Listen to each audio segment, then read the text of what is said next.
नमस्ते बच्चों, आप सबका स्वागत है आपकी अपनी गणित की कक्षा में। आज कक्षा 7 का कार्यपत्रक भी साथ मिला है आपको और ये हम बात करेंगे रेखाएं तथा कोण के बारे में। पिछली कक्षा में भी रेखाएं और कोण की बातें की थी, उसी को आगे बढ़ाते हुए आज कुछ और बातें समझेंगे। रेखाएं और कोण में आइए आज हम कुछ अलग पढ़ते हैं। अंग्रेजी वर्णमाला के अक्षर X को ध्यान से देखें। ये आपका अंग्रेजी वर्णमाला का अक्षर X इस प्रकार का ही है। यहाँ एक रेखा दूसरी रेखा को इस प्रकार काट रही है, इनको बोलते हैं प्रतिच्छेदी रेखाएं। तो जब एक रेखा दूसरी रेखा को ऐसे प्रतिच्छेदी मतलब प्रत्येक एक दूसरे में से छेद करके निकल गई, प्रतिच्छेदी रेखाएं।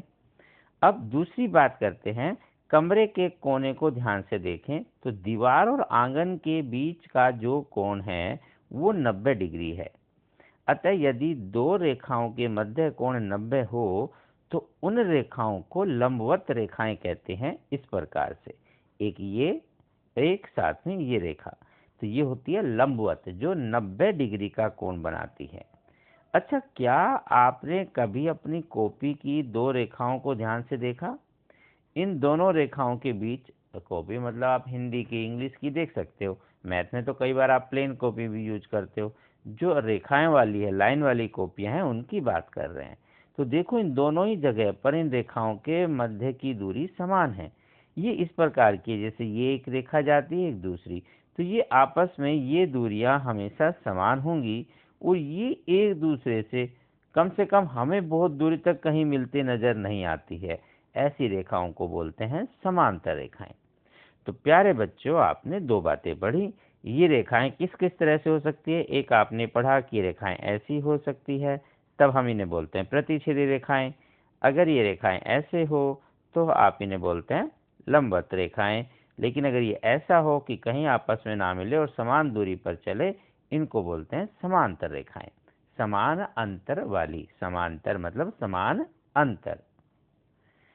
अब इन्हीं में हम एक और दो बात करते हैं कि जब कोई एक रेखा किन्हीं दो रेखाओं पर गिरती है, जैसे ये दो रेखा हैं और ये एक रेखा इन रेखाओं पर ऐसे काट रही है, तीसरी रेखा, इस तीसरी को बोलते हैं तिर्यक रेखा। ठीक है, बस अब इनमें हम कुछ और विशेष बातें पढ़ेंगे। तो आप अपने आसपास प्रतिच्छेदी रेखाएं, समांतर रेखाएं, लंबवत रेखाओं को खोजिए, आपको मिलेगा। आपका हथेली को अगर खोलेंगे तो अंगूठा और उंगली के साथ कई बार बिल्कुल सीधा खड़ा करें तो ये 90 डिग्री का कोण बनाता है। ठीक है, इस प्रकार आप देखेंगे कि कहाँ कहाँ कौन सी रेखाएं आपको दिखाई देती हैं। अब नीचे कुछ आकृतियों को ध्यान से देखें तो यहाँ कुछ अक्षर बनाए गए हैं, इन्हें थोड़ा गाढ़ा करके भी देख सकते हैं। जैसे ये है, क्या नजर आया? ये इस तरह से F नजर आया आपको, और यहाँ Z नजर आया और ये X। अब क्या करते हैं, ध्यान से देखें, यहाँ जो कोण बनते हैं इनको कुछ विशेष नाम से पुकारते हैं। कौन से? ये वाले।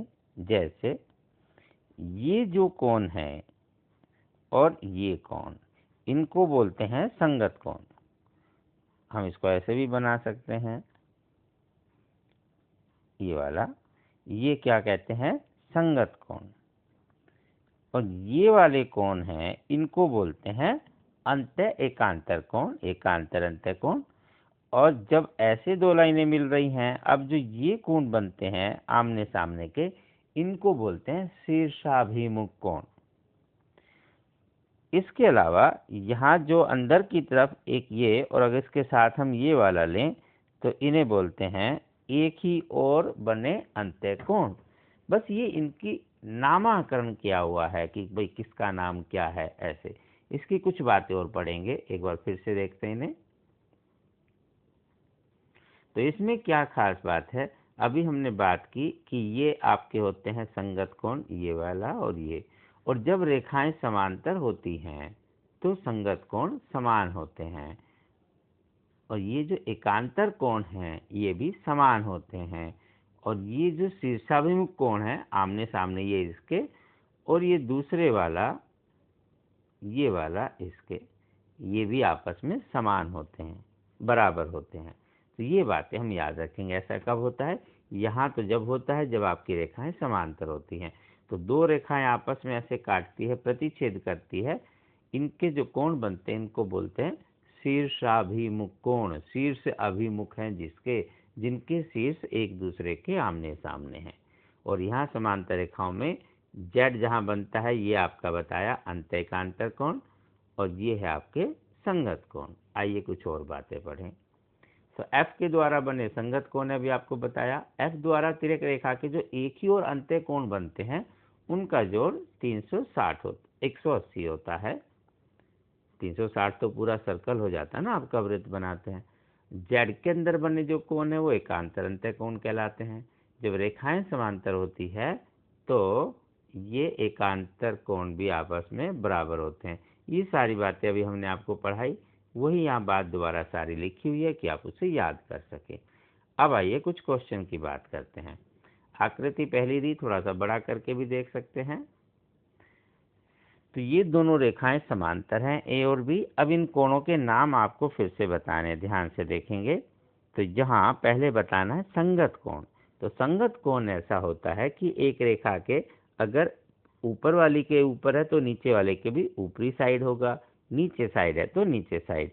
तो जैसे यहाँ 1 और 5, 2 और 6, 3 और 8, नहीं 3 और 7 और 4 और 8, ये आपके क्या है? संगत कोण।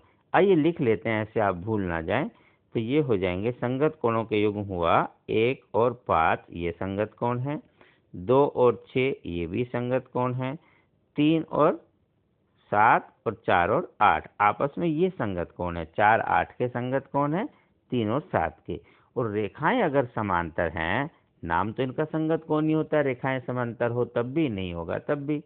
लेकिन जब रेखाएं समांतर होती हैं तो इन कोणों का माप आपस में बराबर होता है, समान होता है। तो 1 बराबर 5 के हो जाएगा, 2 बराबर 6 के, 4 बराबर 8 के और 3 बराबर 7 के। अब पूछा है शीर्षाभिमुख कोण कौन से हैं? तो शीर्षाभिमुख जो आमने सामने, जैसे 1 और 3, 2 और 4, 6 और 8, 5 और 7, ये है शीर्षाभिमुख कोण। तो 1 और 3, ठीक है, फिर 2 और 4, 5 और 7, 6 और 8, ये हमारे कोण हैं शीर्षाभिमुख कोण। और ये भी आपस में सदैव बराबर ही होते हैं। तो 1 बराबर 3 के, 2 बराबर 4 के, 5 बराबर 7 के, 6 बराबर 8 के।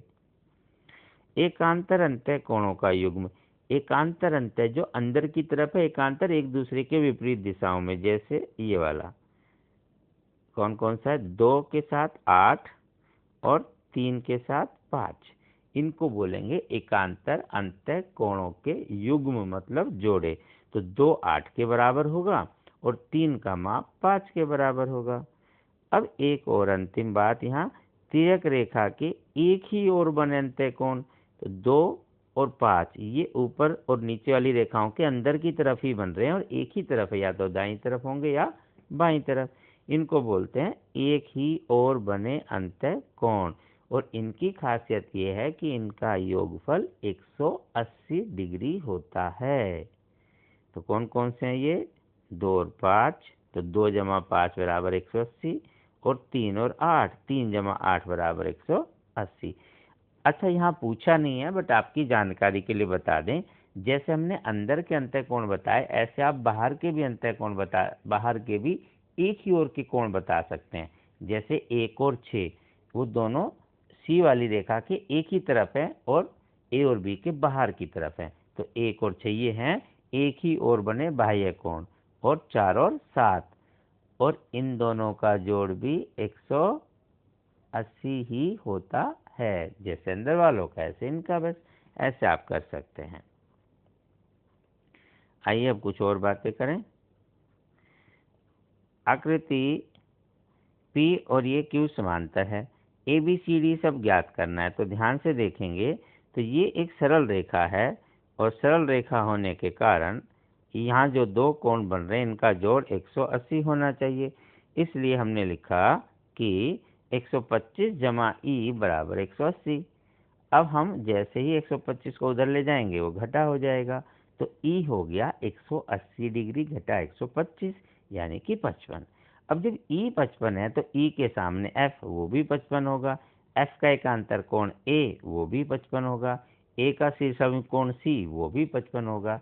तो इस प्रकार ई एफ ए सी ये सब समान होंगे, वही लिख देते हैं। ये भी 55 तो इसके अपोजिट में 55, इसका एकांतर कोण ये 55, क्योंकि रेखाएं समांतर हैं तो एकांतर कोण तो समान होंगे। या आप यूं भी कह सकते हैं कि ए और ई संगत कोण है, वो समान है। आप दोनों में से कोई भी बात याद रख के बता सकते हैं, ये निकालना बहुत आसान होता है। 125 के साथ यहाँ लिखा 55, फिर इसके सामने 55, इसके इधर भी 55 और फिर 55 के सामने फिर 55। तो ए सी ई ये सभी और एफ ये सब क्या हो गए 55। तो यहाँ लिख देते हैं एफ भी वही है, ए भी वही है, सी भी वही है और ई भी वही है 55। अब दूसरा बताया था 125 संगत कोण क्योंकि बराबर होते हैं समांतर रेखाओं में, तो 125 का संगत कोण कौन दिखाई दिया डी। तो डी भी कितना हो जाएगा 125। फिर डी के शीर्षाभिमुख कोण अपोजिट में कौन सा है बी, तो बी भी कितना हो जाएगा 125। तो इस प्रकार हम बी और डी भी 125 बोलेंगे। बहुत ही आसान सवाल, आप ऐसा कर सकते हैं। एक और लास्ट है बच्चों, यदि दो रेखाएं एक दूसरे को काटती हैं तो उनके मध्य कितने कोण बनते हैं।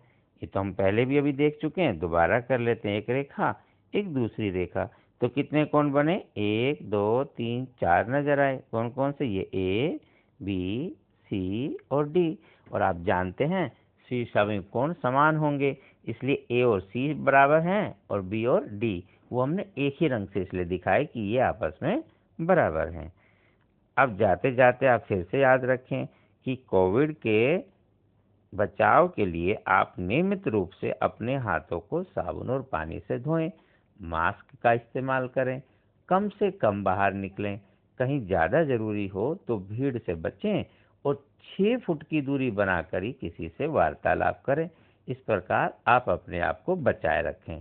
पढ़ते रहें, आगे बढ़ते रहें, स्वस्थ रहें, प्रसन्न रहें। फिर मिलते हैं अगली कक्षा में, तब तक नमस्ते।